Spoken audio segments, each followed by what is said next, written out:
વાત કરીએ ચોટીલાની તો ચોટીલામાં હત્યાની બીજી ઘટના 2 દિવસમાં બની છે। જી હા, 2 દિવસમાં આ બીજી ઘટના બની છે હત્યાની। ચોટીલા પંથકમાં ચકચાર મચી જવા પામ્યો છે। તો ચોટીલાના મફતિયાપરા વિસ્તારમાં હત્યા કરેલ હાલતમાં લાશ મળી છે। મહારાષ્ટ્રના વતની યુવાનની લાશ મળતા પોલીસ ઘટના સ્થળે પહોંચી છે અને આ અંગે તપાસનો ધમધમાટ શરૂ કર્યો છે।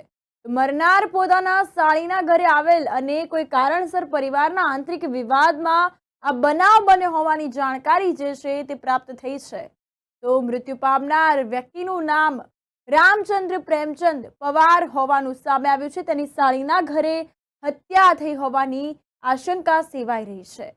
આ અંતર્ગત વાત કરવામાં આવે તો રામચંદ્ર મહારાષ્ટ્રનો વર્ધાનો વતની હતો અને અવારનવાર ચોટીલા તેની સાળીના ઘરે આવતો હતો। તો આ અંતર્ગત પરિવારી ઝઘડાના કારણે બોથડ પદાર્થથી મારી નાખવામાં આવેલ છે અને આ અંગે પોલીસને જાણ થતાં પોલીસ પણ ઘટના સ્થળે પહોંચી છે અને આ અંગે તપાસનો ધમધમાટ શરૂ કરવામાં આવી રહ્યો છે।